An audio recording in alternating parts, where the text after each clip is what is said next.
Assalamualaikum warahmatullahi wabarakatuh.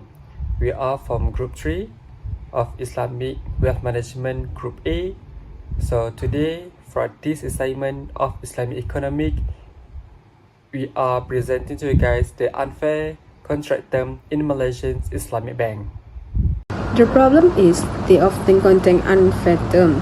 That term give bank an unfair advantage and frequently go against the core Islamic principle of fairness, justice, and transparency. We see vogue language, extensive fee, and clauses clearly flouting the bank.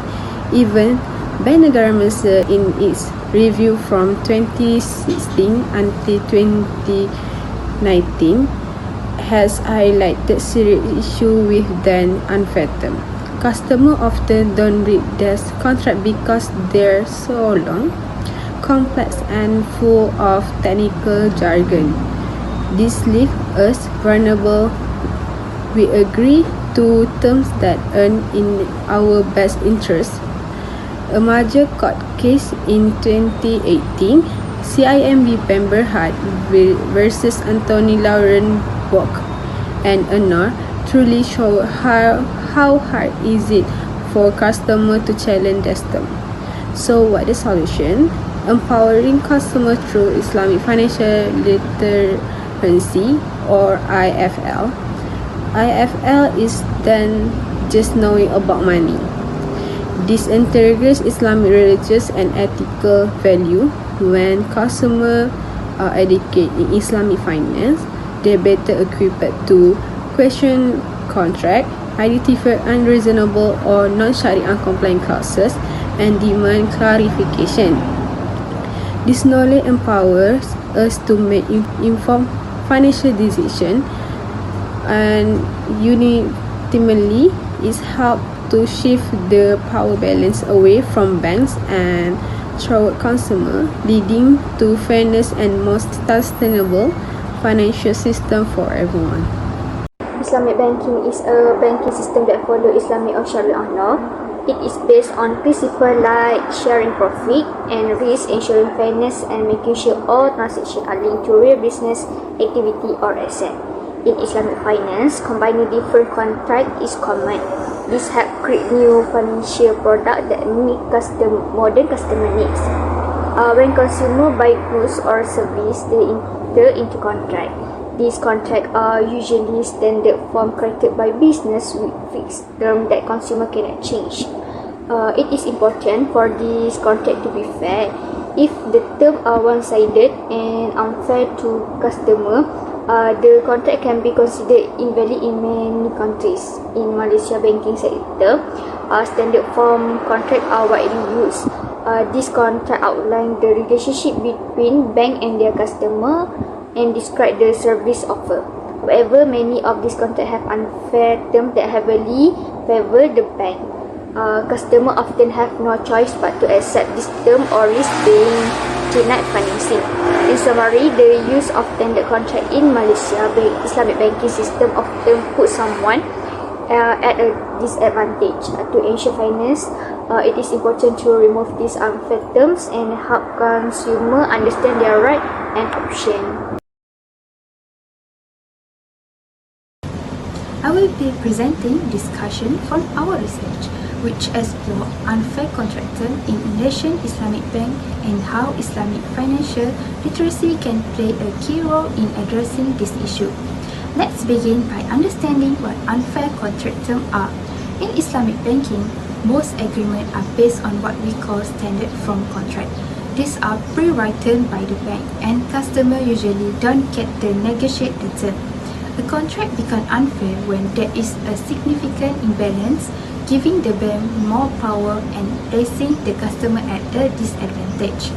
From a legal point of view, this violates the principle of fairness. And more importantly, from an Islamic perspective, it goes against core Sharia value such as adl, justice, moral uncertainty, jahalah, ambiguity, and wish deception.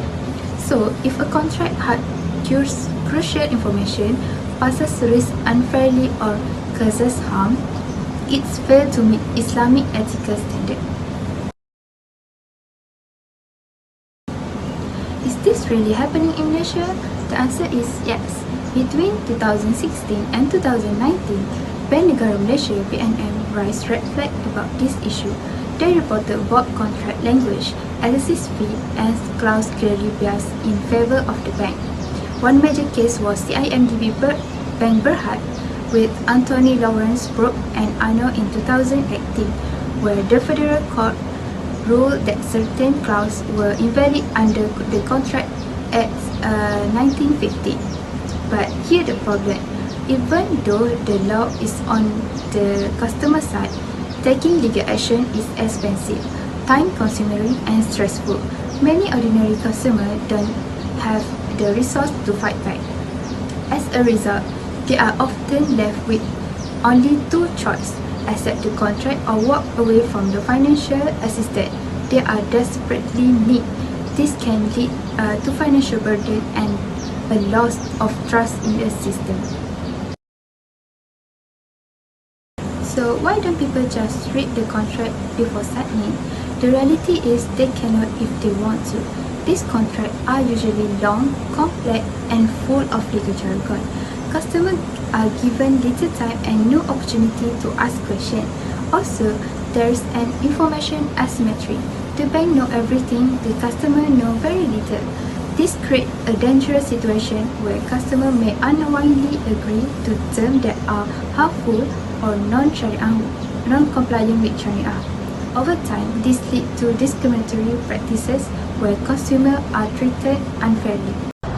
So, what can be done? The solution we propose in Islamic Finance Literacy or IFL. IFL is more than just knowing how to save and budget.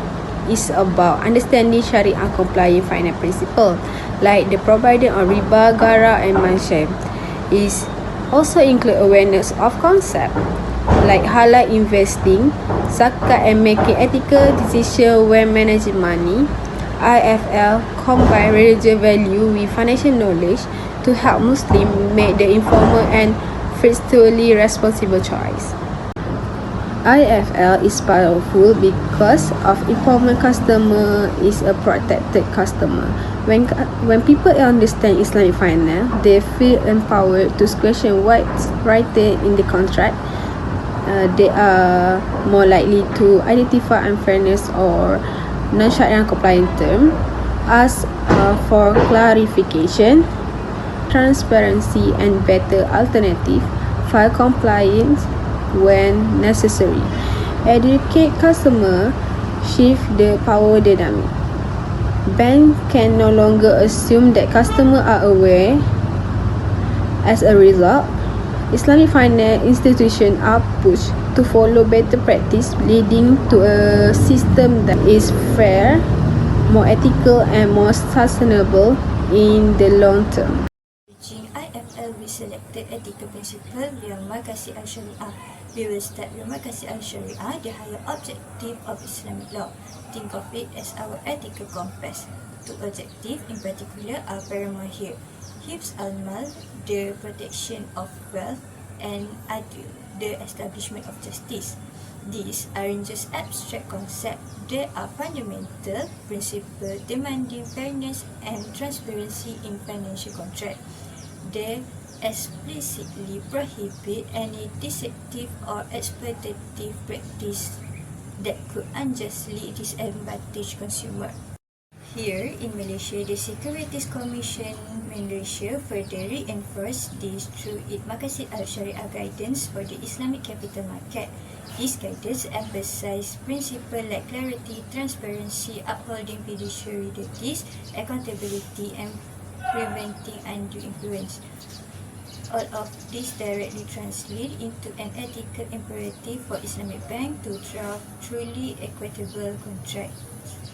Backgrounding Islamic financial literacy in this Makasih-driven principle, we are not just teaching financial concepts, we are giving consumers the ethical understanding they need to identify and address unfair terms. This fosters true empowerment and ensures the sustainable growth of Islamic banking for everyone. To truly empower bank consumer through Islamic financial literacy, we need robust ethical framework. While Maqasid Al-Shariah provide the overall direction, specific framework help translate these objectives into actionable strategies. We integrate key Islamic ethical framework with global best practice, particularly the IFLA guidelines for continuing professional development. This approach aims to build a financially literate Muslim consumer base. First, Islamic education ethics emphasize lifelong learning, aligning with IFLA's focus on continuous need assessment and diverse learning opportunities for comprehensive IFL programs.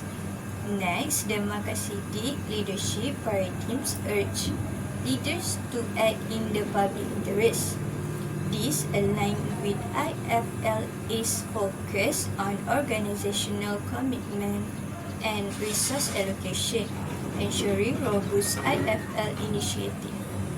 Then, a multidimensional ethical paradigms promote collective responsibility among individuals, institutions, and regulators. This resonates with IFLA's emphasis on collaborative effort and ongoing documentation of learning outcomes. Finally, the Madani ethical framework built on good governance, justice, and accountability is reflected in IFLA's best practice. This includes accurate information dissemination, selecting capable instructors, and effective training transfer, providing IFL with integrity and effectiveness. My name is Muhammad Hafizuddin bin Suhaimi. My metric number is 07570. Now, I will presenting the final sections of research which outlined the recommendations and way forward for promoting sustainable Islamic bank practices. Firstly, Islamic banks must recognize the ethical responsibility to embody the principle of Maqasid Sharia, particularly in adil and hifzul mal in all banking activities. To ensure this, banks should prioritize transparency, fairness, and simplicity in all contractual dealings. This includes using clear and understandable language highlighting juridical terms and providing ethical products are also used to align with Islamic values. Moreover, banks should facilitate meaningful engagement with customer trading staff who are both knowledgeable and approachable. This kind of consumer interaction moves Islamic banking beyond world legal compliance and toward truly serving the welfare and right of the consumer, as emphasizing by Bakar 2024. Secondly, the role of regulators such as Bank Negara Malaysia BNM is very vital. BNM must improve its regulatory oversight not just by conducting thematic reviews but also by enforcing prescriptive and proactive standards specifically tailored to Islamic banking. In addition, BNM should consider making Islamic financial literacy or IFL a strategic requirement for all institutions. By doing so, consumers are not only protected but are also empowered to understand and assert their right. BNM can further enhance the regulatory framework by drawing from conceptual references such as a Securities Commission Malaysia's Maqasid Al-Shariah Guidance Report. This framework provides the moral compass necessary to codify ethical principles into practical regulation. The implications of this measure are far-reaching, establishing trust through ethical banking conduct and transparent financial education support a more sustainable Islamic banking sectors. By reducing information asymmetry and addressing the imbalance of power between banks and consumers, Islamic financial institutions can prevent market failures and restore public confidence. Ultimately, this initiative helps Islamic bank authentically represent the spirit of Sharia. In turn, they enhance institution legitimacy, drive long-term financial resilience, and contribute positively to be a social economic development of the nation. In conclusions, the problem of unfair contracting poses a direct threat to the foundation values of Islamic finance, which are rooted in justice and transparency. The common use of standard forms contract without room for consumer negotiations violates Islamic ethical principle and risks diminishing consumer trust. A two-pronged solution is necessary. First, Islamic bank must realign their practices with the Sharia objective by designing fair, more transparent, and more equitable contracts. Second, there must be a national commitment to Islamic financial literacy. When the consumers are well informed and grounded in Islamic financial ethics, they are empowered to recognize and challenge exploitation practices. With this combined effort, enhance IFL stronger regulations by ABNM and ethical banking culture. We can conclude that Islamic banking system then not only complies with Sharia law in form but also in substance, reflecting justice, protecting a wealth and fairness for all stakeholders.